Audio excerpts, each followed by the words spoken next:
Bonjour à toutes, bonjour à tous, 20 au temps offrant avec vous pour ce point de marché préparation de la séance européenne. Nous sommes le lundi 10 juillet 2017, alors bienvenue à vous, bonjour à vous François. Est-ce que vous pouvez me confirmer que l'image et le son fonctionnent s'il vous plaît? Comme ça nous pourrons commencer ce point de marché. Oui, c'est génial. Alors, tout de suite, l'avertissement gaz sur risque. Bonjour à vous Frédéric. Le son, c'est bon, merci pour vos confirmations, c'est nickel. Alors, le trading avec effet de levier sur le forex comporte un risque élevé et ne peut être approprié car vous pouvez subir des pertes super votre dépôt. Fixe décline toute responsabilité pour les erreurs, inexactitudes ou omissions et ne garantit pas l'exactitude ou le caractère complet des informations contenues dans cette documentation. Alors bonjour à vous Philippe, merci à vous l'euro-dollar. Alors on va y passer tout de suite. Avant, nous allons voir un petit peu ce qui s'est passé pendant la séance asiatique. Alors globalement, on voit que le yen, le gold ont reculé avec le MSCI Asia Pacific, donc qui donne une température un petit peu des actions du Pacifique. Et on a le Nikkei et le Hang Seng qui ont progressé. Au niveau du calendrier économique, on a eu cette nuit les indices de prix à la consommation qui est stable, 1,5%, comme la présente publication, mais le consensus est tablé sur 1,6.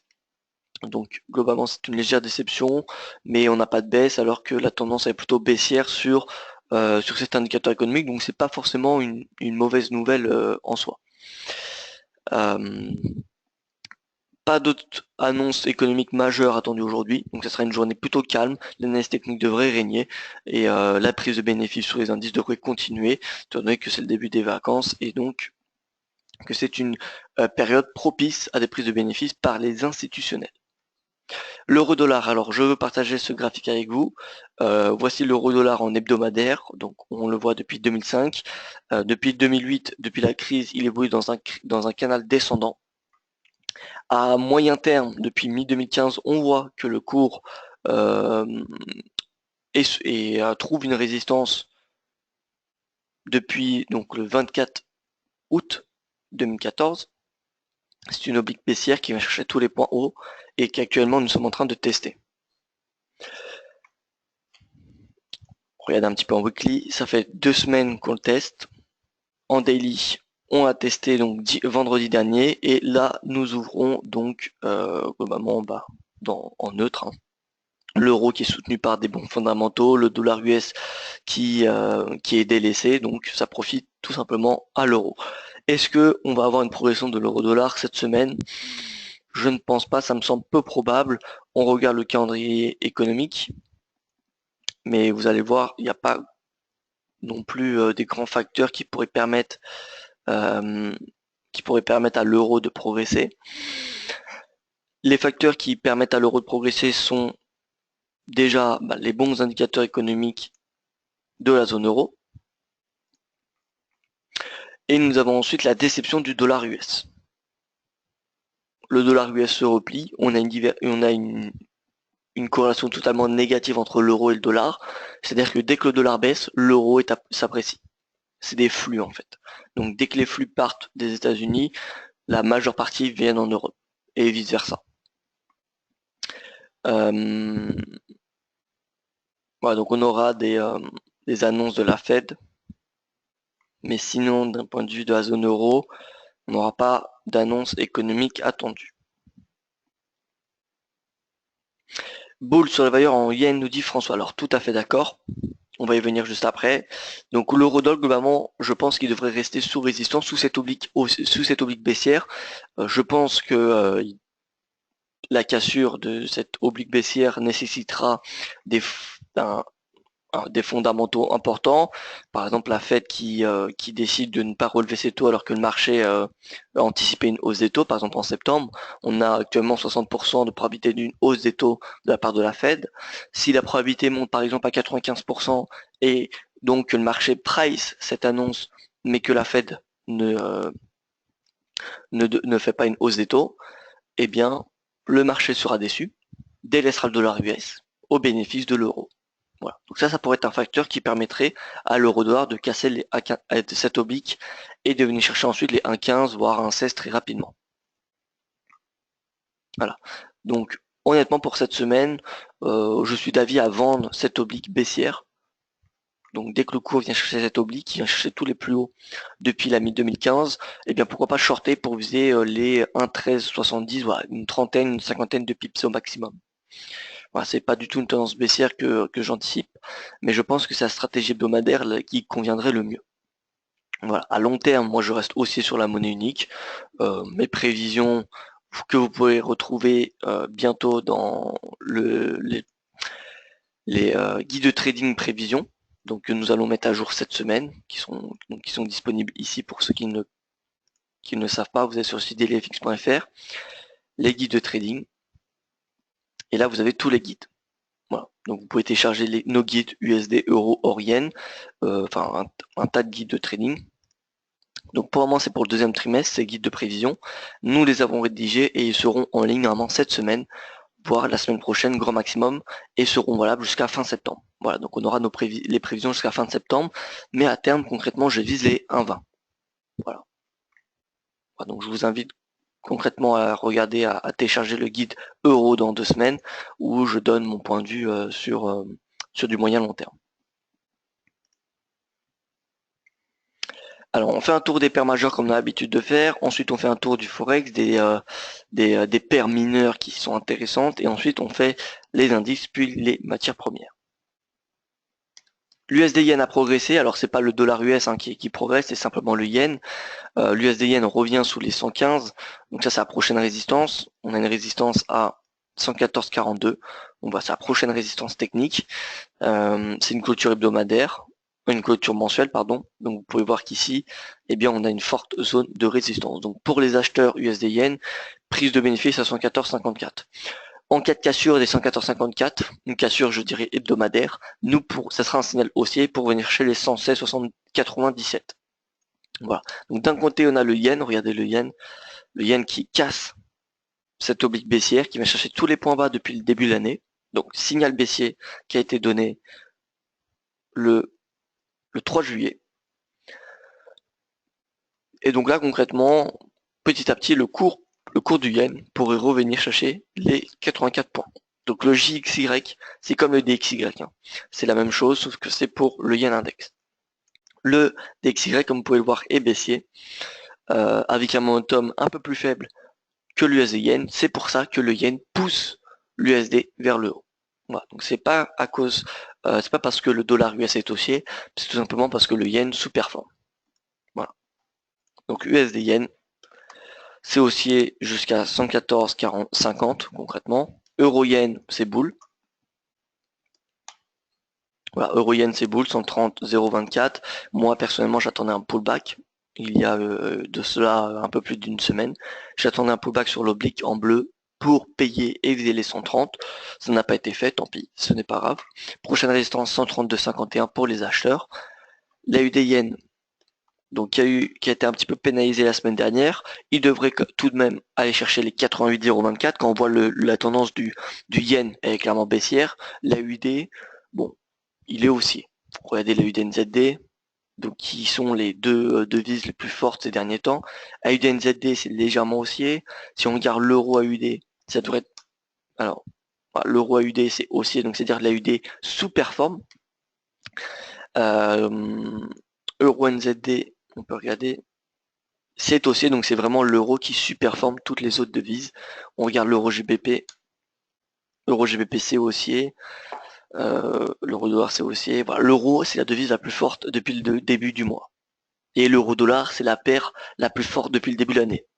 C'est celle qui fait le meilleur rendement. Voilà, donc la monnaie unique c'est la devise à acheter cette année. Depuis le début du mois, elle nous prouve qu'elle a encore un potentiel haussier. Donc on va chercher à combiner des devises faibles avec des devises fortes. On a le pétrole qui est baissier, donc le CAD qui est baissier. Si on regarde l'USD 4,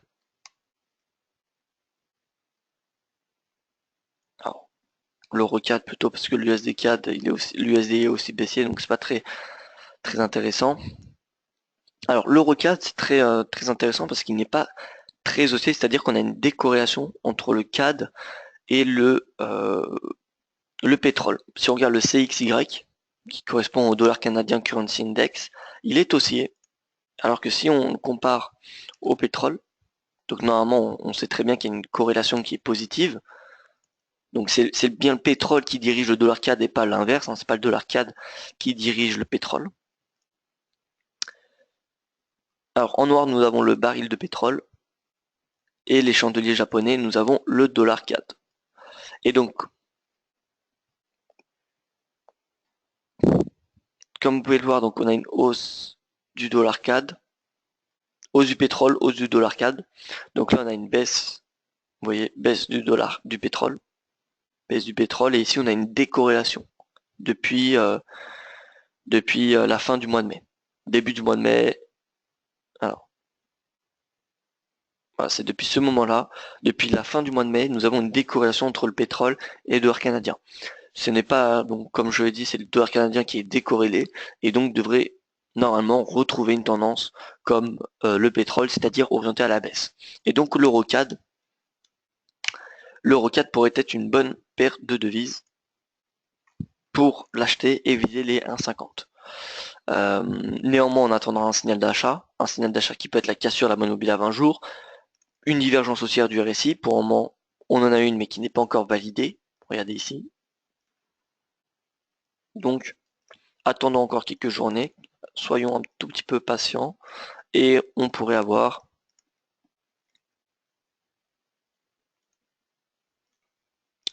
un scénario haussier sur l'EuroCAD. Dès qu'on a une cassure de 50 du RSI avec la divergence haussière, eh bien ça sera tout simplement un signal de hausse, un signal haussier pour venir chercher les 1,50.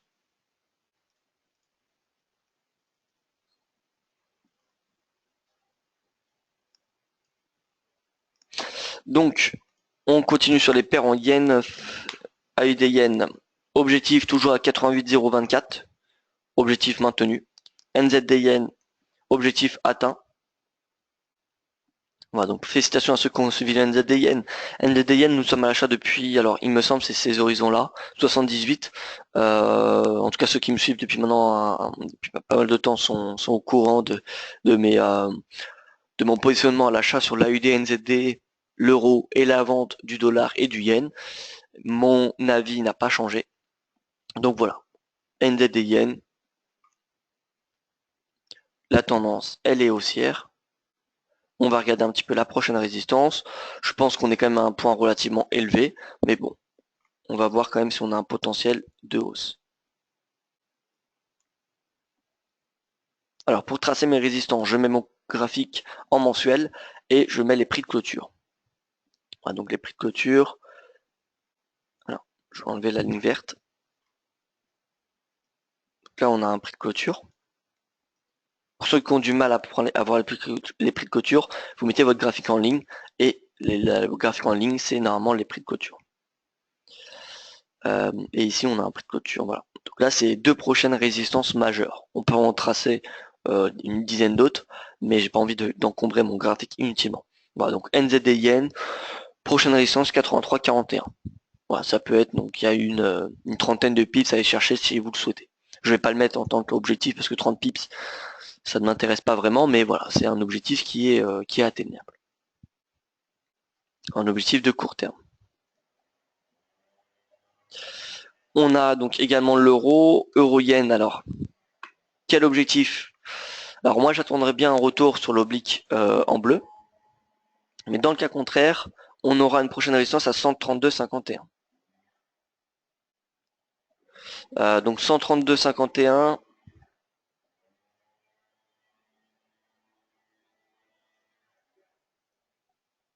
Alors, 132,51. C'est tout à fait possible, hein, surtout quand on voit le XY. Alors, faudra être patient pour l'euro yen, mais regardez un petit peu le XY qui représente l'euro index, donc comme le DXY, comme tous les autres index qui existent. L'euro index a vraiment un potentiel haussier. Ça fait des années, ça fait depuis 10 ans que l'euro est baissier. Et là, on a quelque chose qui monte un potentiel de hausse. On a une divergence haussière depuis 2015, regardez.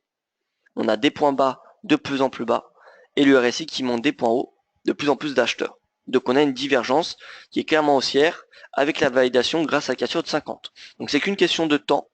C'est un point de vue de long terme que je vous donne ici. Mais concrètement, l'objectif haussier sur l'euro est tout à fait possible, hein. Donc l'euro-dollar, objectif 1,15 pour les prochaines semaines, prochains mois. L'euro-yen, nous viendrons chercher les 132,51. Et voilà, ça sera déjà deux objectifs vraiment intéressants.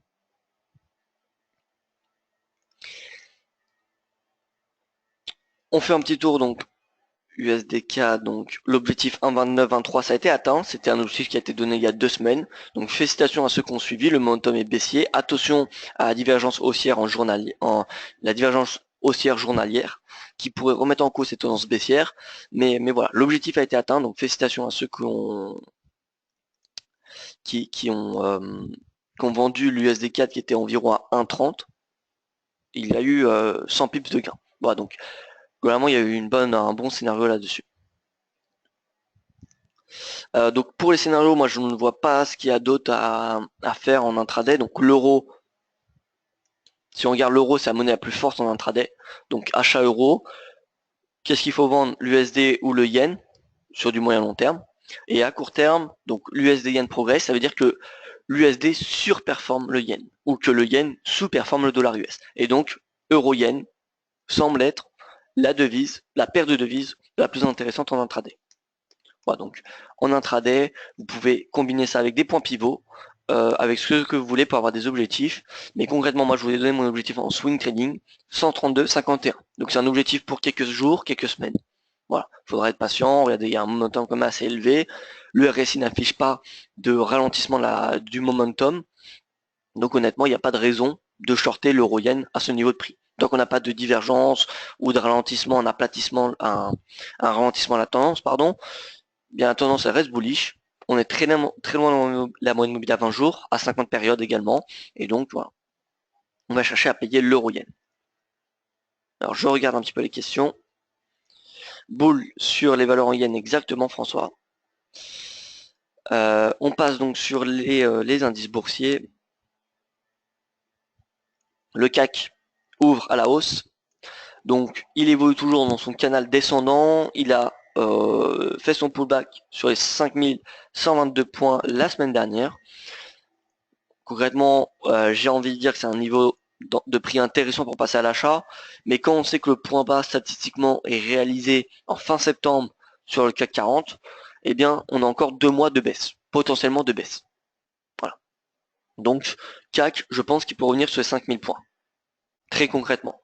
Pendant cet été, c'est tout à fait possible. Je ne dis pas qu'il faut shorter jusqu'à 5000, mais en tout cas, il n'y a aucune raison de le payer.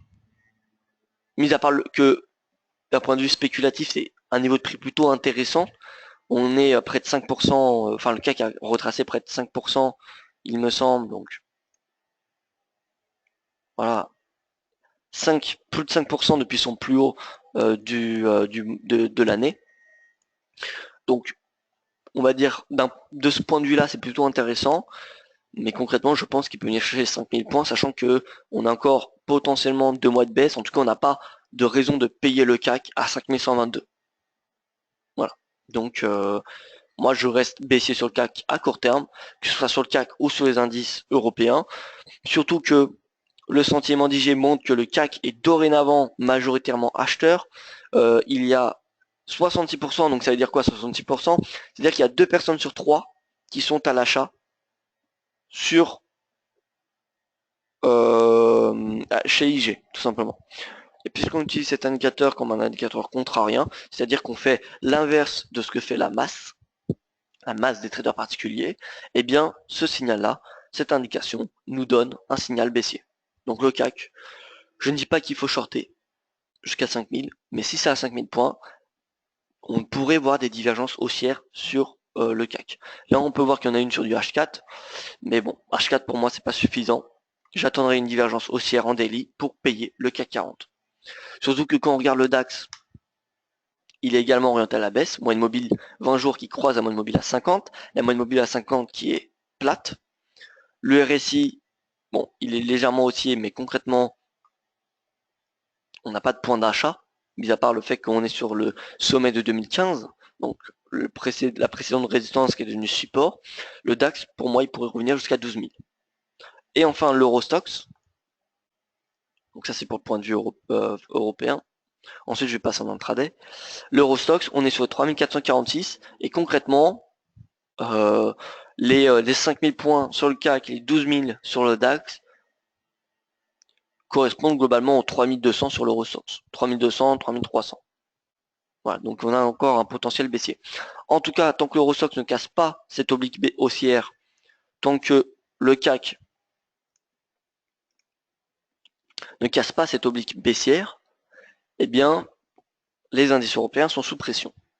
Voilà, donc c'est un petit peu ce qu'on avait dit pendant les webinaires des dernières semaines, c'est qu'on arrive dans une période de prise de bénéfices des institutionnels et donc on n'a pas de flux qui tire les indices vers le haut. Voilà. Si on regarde Wall Street, c'est pareil, ça consolide. Voilà, donc c'est tout à fait normal. C'est pas on n'est pas dans une nouvelle tendance baissière jusqu'à la fin de l'année. Pour un moment, c'est une consolidation qui devrait durer au moins 2 mois. Voilà, donc nous sommes qu'au début. Donc en intraday, le CAC, alors je vais essayer de vous renseigner. On a eu le Nikkei et le Hang Seng qui ont progressé, pardon. Alors, niveau de support intéressant, 5122 en intraday, donc s'il revient, pourquoi pas l'acheter. En tout cas, s'il revient à 5200, ce sera un excellent point pour le vendre. Regardez ici, c'est le pivot depuis le début du mois. Voilà, donc retour à 5200, c'est une vente. Voilà, nous anticiperons une vente à 5200 points. Là, je peux enlever pivot, c'est plus un pivot. Et voilà, tout simplement. Le DAX en intraday. Le DAX, pareil, il revient à 12 500. Ça se short. L'Eurostoxx, 3000, alors 3486, ça se short. Voilà, tout simplement. Maintenant, donc on passe sur les matières premières. Je regarde les questions. Non, j'ai pas de questions. C'est parfait. Alors le pétrole, donc après avoir été en tendance haussière de la mi-juin au début de juillet, il y retourne à la baisse, il revient sur les 38,2% de retracement de Fibonacci, donc il y a un support à 44 $. Moi, mon opinion est le même qu'il y a un mois, c'est-à-dire que j'attends un retour sur les 50% qui correspondent à 40 $ environ, donc qui est non seulement un seuil psychologique, mais également 50% de retracement de Fibonacci et également un support mensuel, donc c'est une zone de prix forte. Et donc si le cours revient à 40 $, je me pose la question pour l'acheter. Voilà. Pourquoi le pétrole est sous pression? On a le gaz de schiste américain, le premier consommateur et producteur quasiment mondial, derrière l'Arabie Saoudite et la Russie, mais on a le gaz de schiste qui fait pression, la production américaine qui augmente, qui a augmenté de près de 6% depuis le début de l'année, donc ce qui est assez important quand même. Et donc le pétrole, le marché américain qui inonde tout simplement l'offre, et donc les prix diminuent. C'est mécanique. Augmentation de l'offre, diminution du prix. Voilà, donc le pétrole qui diminue, et s'il y a un retour à 40 $ avec une divergence haussière, avec un signal technique, eh bien ça sera un signal d'achat. Mais pour le moment, moi je suis plutôt baissier, direction les 42,56 qui est le précédent plus bas annuel.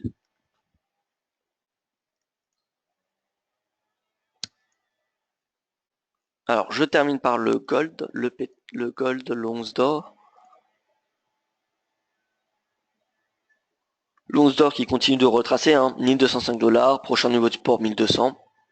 On a cette case sur cette oblique.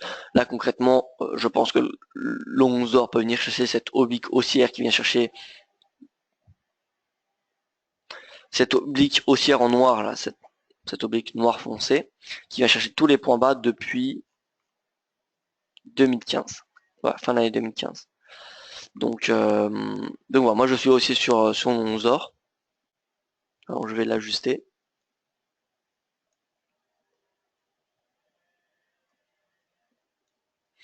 Voilà, donc je pense que le 11 d'or peut venir chercher cette oblique et ensuite potentiellement rebondir dessus. Voilà, potentiellement, nous verrons bien. Ce retracement n'est plus valide. Alors un retracement possible qu'on peut utiliser, c'est cette tendance haussière. Voilà, donc prochain niveau de support 1200, enfin 1188 et enfin ce sera cette oblique haussière en noir.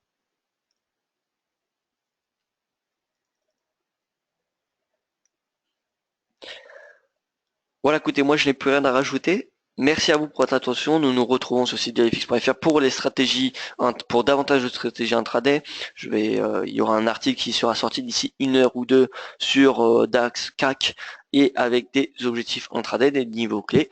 Et enfin à 16 h le webinaire de Vincent pour l'hebdomadaire des matières premières.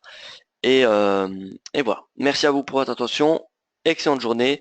Et sinon, nous nous retrouverons demain à la même heure pour un nouveau point de marché.